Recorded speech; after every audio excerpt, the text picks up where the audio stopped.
बोले बाबा ठाटेसर महाराज की मन बोलनी है हम भी बोलते हो। गाँव की सबसे बड़ी परस को नमन करते हुए प्रणाम करता हूँ सभी बुजुर्गों के चरणों में। सभी जो नौजवान साथी हैं उनको नमस्कार करता हूँ। और इस गांव में चुटकंडी ये दोपहर का समय है, अगर शाम को ये सभा करते हैं तो इस गांव की सभा में ना ये छत खाली रहती ना ये ग्राउंड खाली रहता। शानदार और जानदार मीटिंग होती है यहाँ पे और इतना बढ़िया प्रेम और आशीर्वाद इस गांव का रहता है। शायद अगले जन्म में कोई जन्म दे तो शायद दूध बम दे दे तो ज्यादा बढ़िया रहता है।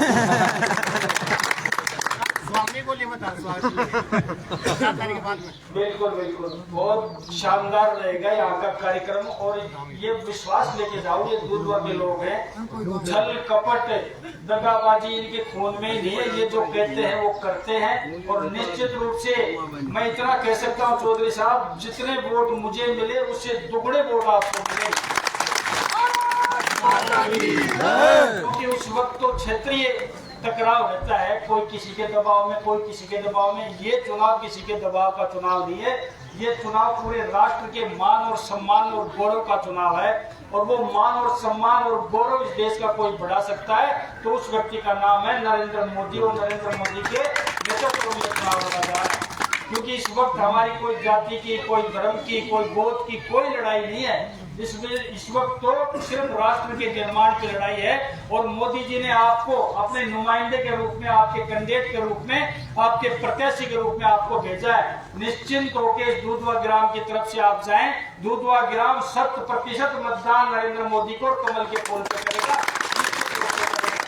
ये मैं आग्रह आप लोगों से करना चाहता हूँ, विश्वास दिलाना चाहते हैं। आप सब लोग बुद्धिजीवी लोग हो, पूरा इतिहास जानते हो। और नौजवान कुछ कम जानते हैं तो बुजुर्ग बता देते हैं। हमारे सामने जो चुनाव लड़ने वाले हैं, जैसा मूल जी ने भी बताया, हमारे सामने जो ओला परिवार चुनाव लड़ रहा है, उसने इस गांव का, इस क्षेत्र का कितना बड़ा अन्याय किया हुआ इस क्षेत्र के प्रति। लेकिन मैं धन्यवाद देना चाहता हूँ इस क्षेत्र को कि ओला परिवार की राजनीति शुरू करने वाले भी ये खेकड़ी है। सबसे पहले विधायक ओला परिवार को बनाया तो खेकड़ी ने बनाया, दूसरी बार खेकड़ी ने बनाया। लेकिन उनका जब मौका लगा तो इस खेकड़ी के साथ जो अन्याय पे अन्याय हुआ, सबसे बड़ा उदाहरण ये कोपर का कारखाना है। अगर इसको बंद करने का किसी को श्रेय है तो उनको है, ये बात सब जानते हैं। जो नहीं जानता नौजवान उसको बताइए। 12,500 परिवार जो पेट पालते थे कोपर के कारखाने से, मैं कहता हूँ पीठ पे लात मार दो तो कोई बात नहीं, अगर किसी के पेट पे कोई लात मारता है तो उसको बख्शा नहीं जाता। ये बात लोगों से कहना चाहता हूँ। दूसरा, हमारा अम्निशन डिपो बना, आयुध डिपो बना, ये बारूद तो हमारे खेतड़े में छोड़ दी। ये बारूद बन्नाई ढाणी में जो डिपो बन रहा है, गोला बारूद तो हमारे लिए छोड़ दी। और वहां पर जो 10,000 लोगों के लिए क्वार्टर बनने थे, उनको भी इस परिवार ने ले जाके नर्ड में टेक दिया।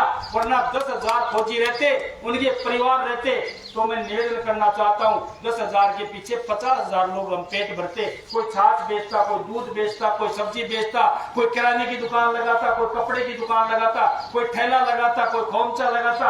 इसलिए मैं कहना चाहता हूँ, इन अन्याय को बर्दाश्त मत करो। अगर जब मौका आए तो उस अन्याय का बदला वोट की चोट से लो, वोट की चोट मार के मारो।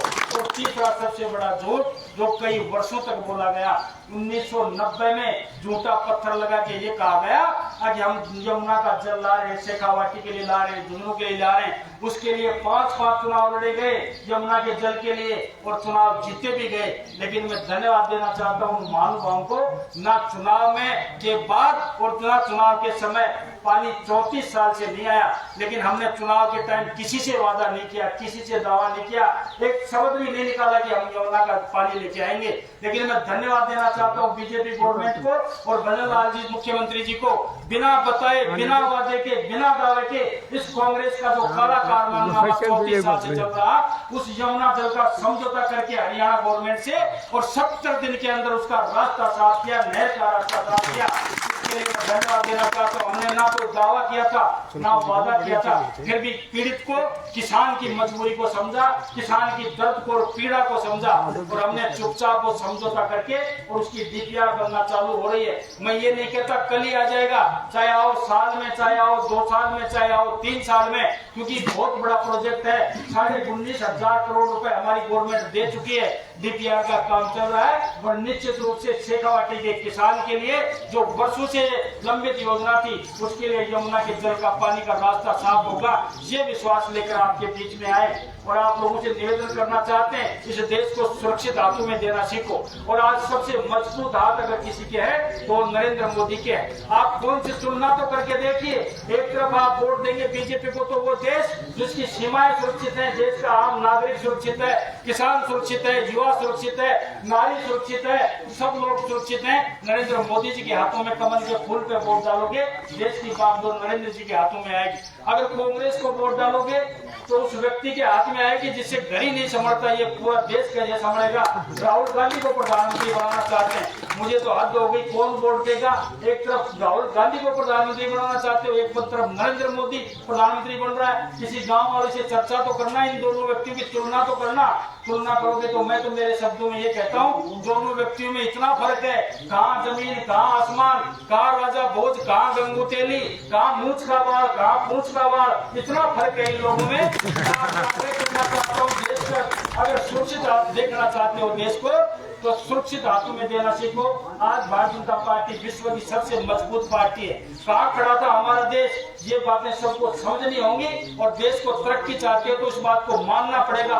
कहीं हमारे 11वें पायदान पे खड़ा पड़ा रहता था हमारा देश, आज मोदी जी की 10 साल के शासन में पूरे विश्व में 5वें पायदान पे है, 5वें स्थान पे है और 2027 तक तीसरी बार प्रधानमंत्री बनेंगे तो 2027 तक दुनिया की तीसरी शक्ति बन के उभरेगा ये देश, दुनिया की तीसरी शक्ति। ये आप लोगों से आग्रह करना चाहता हूँ। निवेदन मेरा इतना है, जब लोकतंत्र में समझदारी से वोट डाला जाता है उसमें क्षेत्र का भी विकास होता है, तहसील का भी होता है और देश का भी विकास होता है। और हम एक मजबूत कैंडिडेट लेके आए, इस बार कोई कमजोर कैंडिडेट नहीं है। ये सुखकर्ण चौधरी है जिसकी जुबान में दम है, अपनी बात को मजबूती से रखना जानते हैं और मजबूत इरादे के व्यक्ति हैं, करने की तमन्ना है कुछ, इसलिए मजबूत व्यक्ति को वोट डालो। और मैं तो ये कहता हूँ 25 कमल के फूलों की माला पूरे राजस्थान में, 25 लोकसभा के चुनाव है, 25 कमल के फूलों की माला राजस्थान से मोदी जी के गले में डालेंगे। लेकिन उसमें सबसे बड़ा अगर कोई फूल होगा तो वो झुंझुनू जिले का सुखकर्ण चौधरी का फूल होगा।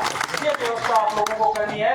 आग्रह मेरा था, इस गांव के प्रति हमें कोई संदेह नहीं है, सब लोग इस गांव में भारतीय जनता पार्टी को वोट करेंगे। जब पेटी खुले तो दूधवा ग्राम की पेटी अलग से देखना आप सुखकर्ण चौधरी जी, ये लोग वो हैं जो कहते हैं वही करते हैं। ये जो लोग खड़े हैं भरी दोपहरी में, ये अनायास नहीं आए इस दोपहरी में, वरना लोग आराम करते हैं। ये खड़े हैं तो निश्चित रूप से आपके लिए खड़े हैं, पार्टी के लिए खड़े हैं, मोदी जी के लिए खड़े।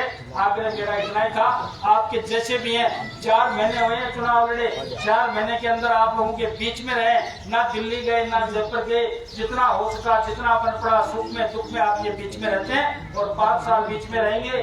दोनों भाई मिलकर लड़ाई लड़ेंगे, ये लोकसभा में लड़ेंगे और मैं विधानसभा में लड़ूंगा। ये विश्वास आपको दिला सकते हैं। इस आशा विश्वास के साथ चौधरी साहब से आशीर्वाद रखेगा ये पूरा गाँव। मैं अपना कथन समाप्त करते हुए अपनी वाणी को विराम देता हूँ। सबको राम राम, बहुत बहुत धन्यवाद।